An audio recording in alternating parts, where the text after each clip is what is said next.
Ratu Wilhelmina. Nama lengkapnya Wilhelmina Helena Pauline Marie van Oranje-Nassau. Lahir pada tanggal 31 Agustus tahun 1880 di Den Haag, Belanda. Ratu Wilhelmina merupakan Ratu Belanda dari tahun 1890 hingga tahun 1948. Ia memimpin Belanda selama lebih dari 50 tahun, lebih lama daripada penguasa monarki kerajaan Belanda lainnya. Masa kekuasaannya menjadi saksi beberapa titik perubahan di Belanda dan sejarah dunia. Ia adalah anak satu-satunya dari Raja Willem III dari istri kedua Ratu Emma dari Waldeck dan Pyrmont. Masa anak-anaknya ditandai dengan hubungan yang sangat dekat dengan orang tuanya, khususnya dengan sang ayah yang telah berusia 63 tahun saat Wilhelmina lahir. Karena Raja Willem sudah memiliki 3 putra dari istri pertamanya yaitu Ratu Sophie, saat Wilhelmina dilahirkan hanya ada peluang kecil baginya untuk mewarisi tahta. Namun William kehilangan semua putranya. Putra terakhir meninggal saat Wilhelmina berusia 6 tahun. Raja Willem III wafat pada tanggal 23 November 1890 dan meskipun Wilhelmina seketika menjadi Ratu Belanda, ibunya Emma ditunjuk sebagai wali sampai usia Wilhelmina mencapai 18 tahun. Pada tahun 1901, ia menikah dengan Hendrik, pangeran dari Mecklenburg-Schwerin. Walaupun perkawinannya itu dikatakan tidak berlandaskan cinta, Wilhelmina sebenarnya sangat menyayangi Hendrik, dan tampaknya perasaan Hendrik pun sama. Kenyataannya Hendrik tidak berbahagia dengan perannya sebagai pasangan ratu dan menyatakan hal ini sangat membosankan, apalagi ia hanya dianggap dekorasi dan selalu berjalan di belakang istrinya. Ia juga tidak punya kekuasaan di Belanda. Ratu Wilhelmina beberapa kali mengalami keguguran, namun kelahiran anak satu-satunya yang bernama Juliana Louise Mary Wilhelmina van Oranje-Nassau pada tanggal 30 April 1909 menjadi obat penawar setelah perkawinannya mereka selama 8 tahun tanpa anak. Masa kekuasaan. Bersikap taktis dan hati-hati dalam masa kekuasaan, di luar dugaan dan harapan rakyat dan para anggota DPR, Wilhelmina menjadi pribadi yang sangat kuat. Kualitas ini tercermin dalam masa awal kekuasaannya di usia 20 tahun. Ratu Wilhelmina memerintahkan angkatan perang menuju Afrika Selatan untuk membantu Paul Kruger, presiden dari wilayah Transvaal. Untuk itu, Wilhelmina memperoleh pengakuan internasional. Wilhelmina menunjukkan sikap tidak senang terhadap kerajaan Britania yang menganeksasi Republik Transvaal dan Orange Free State dalam Perang Boer. Kaum Boer adalah keturunan Belanda pertama di mana Wilhelmina merasa sangat dekat dengan mereka.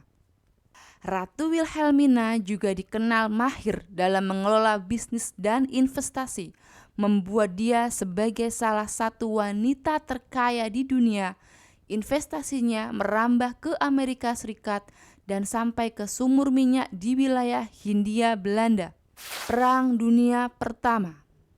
Meskipun Belanda bersikap netral dalam Perang Dunia Pertama, investasi Jerman yang besar di Belanda ditambah dengan hubungan perdagangan yang erat, memaksa Inggris memblokade pelabuhan-pelabuhan Belanda untuk melemahkan Jerman.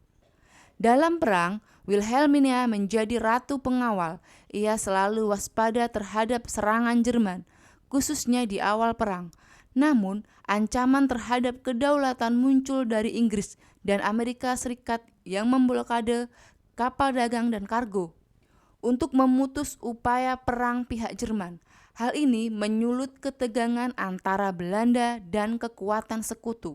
Kerusuhan sipil disulut oleh revolusi Bolshevik Rusia pada tahun 1917, mencekam Belanda setelah perang. Seorang pemimpin sosialis yang bernama Teutstra mencoba merebut kekuasaan ratu dan pemerintah. Ketimbang revolusi, Teutstra ingin mengontrol Tweede Kamer, badan legislatif Belanda, dan berharap meraihnya lewat pemilu yang diyakini akan didukung oleh kaum pekerja.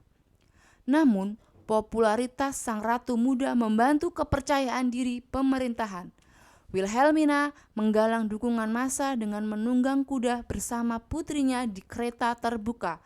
Rupanya revolusi ini tidak berhasil. Perang Dunia II. Pada tanggal 10 Mei 1940, Nazi Jerman menyerbu Belanda. Wilhelmina dan keluarganya mengungsi ke Inggris selama 3 hari. Sebenarnya, Wilhelmina masih ingin mempertahankan Belanda dari serangan tersebut. Ia merencanakan untuk pergi ke Zeeland bersama pasukannya untuk mengatur koordinasi serangan dari kota Breskens sambil menanti bantuan yang diperkirakan sama seperti dialami oleh Raja Albert pertama dari Belgia selama Perang Dunia Pertama. Ia naik kapal Inggris di Den Haag yang akan membawa dia ke sana.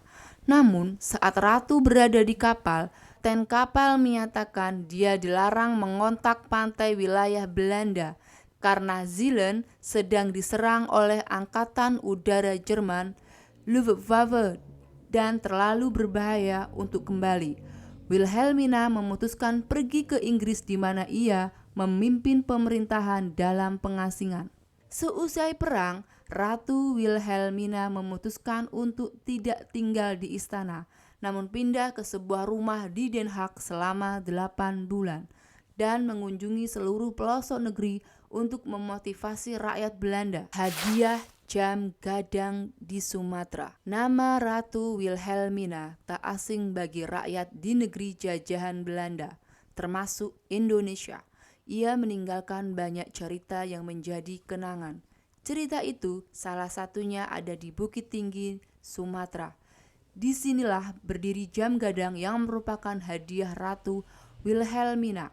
Namun, tak banyak yang tahu bahwa ada seorang arsitek asal kota Gadang yang berperan besar dalam pembangunan jam gadang. Namanya Yazid Rajo Mangkuto. Pada masa kolonial Belanda, Bukit Tinggi bernama Fort de Kock. Nama itu mengacu pada benteng pertahanan yang dibangun oleh Belanda pada tahun 1826 saat Perang Padri. Setelah Perang Padri usai, Belanda menjadikan Bukit Tinggi sebagai pusat kedudukan pemerintahan kolonial. Belanda melakukan perluasan dan membangun berbagai infrastruktur untuk kepentingan pemerintahannya. Selanjutnya, jaringan transportasi yang menghubungkan Bukit Tinggi ke kota sekitar ditingkatkan, dan pada tahun 1850 Bukit Tinggi sudah terhubung dengan kereta api ke Padang. Dalam kacamata kolonial, situasi Bukit Tinggi cukup kondusif untuk pembangunan pada saat itu. Hal itu berbeda dengan situasi Padang Panjang, Padang, dan Sawah Lunto yang marak dengan gerakan politik. Gerakan politik merupakan ancaman bagi pemerintahan Hindia Belanda. Pada tahun 1918, Bukit Tinggi menjelma menjadi kota dengan status Helmand atau Guminta dalam bahasa Jawa adalah sebuah istilah dalam bahasa Belanda dan merupakan sebuah nama pembagian administratif. Perkembangan fisik Bukit Tinggi diikuti oleh pertumbuhan ekonomi serta meningkatnya pendapatan penduduk. Atas pencapaian tersebut, Bukit Tinggi mendapat apresiasi langsung dari Ratu Belanda, Wilhelmina. Tak tanggung-tanggung, apresiasi itu berupa seperangkat alat jam berukuran besar yang kini terdapat di jam gadang. Jarumnya terus berdetak hingga sekarang. Jam gadang dibangun pada tahun 1926 sebagai hadiah dari Ratu Wilhelmina. Pada prasasti pembangunannya, nama arsiteknya adalah Yazid Ratu Wilhelmina jatuh cinta kepada orang pribumi. Ratu Wilhelmina sempat berkunjung ke Indonesia, tepatnya di Istana Siak Sri Indrapura Riau, saat momen berjabat tangan dengan Sultan Syarif Qasim II yang merupakan penguasa kerajaan Siak saat itu. Bernama asli Tengku Sulung Sayed Qasim, pewaris tahta kerajaan Siak Sri Indrapura ke-12. Lahir di pusat kerajaan Siak Sri Indrapura pada tanggal 1 Desember tahun 1893. Sultan Syarif Qasim II naik tahta pada tanggal 13 Maret 1915 di usia 21 tahun untuk menggantikan sang ayah yang wafat pada tahun 1908.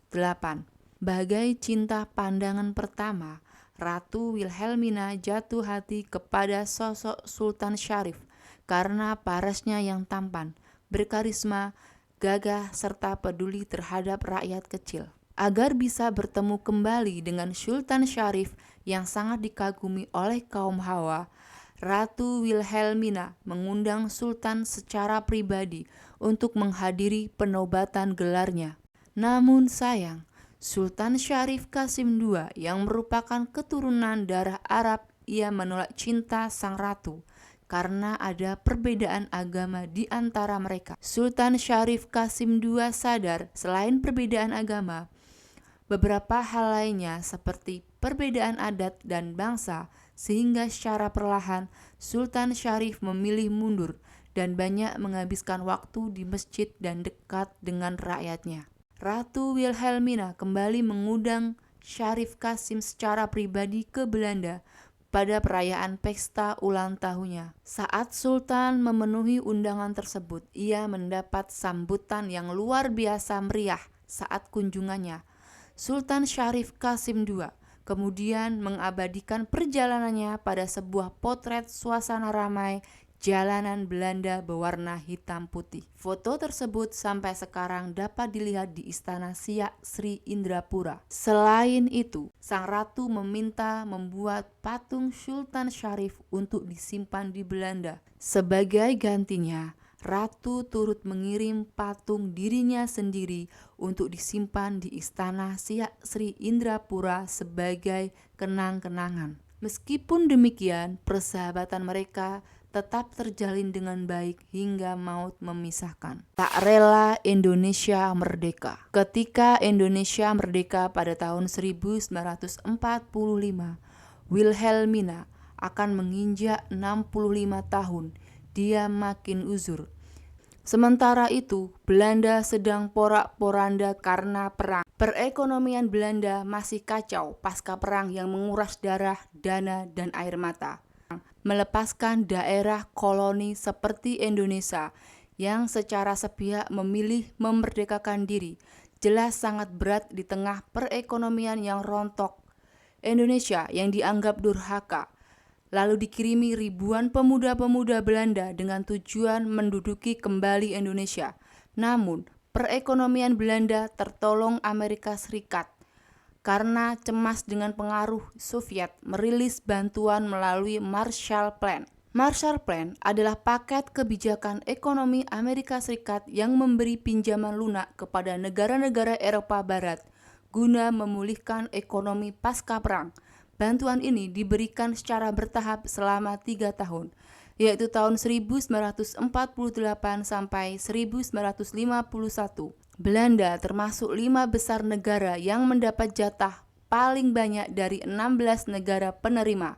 Total bantuan yang diterima sebanyak 1.128 juta dolar Amerika Serikat atau rata-rata 376 juta dolar Amerika Serikat per tahun.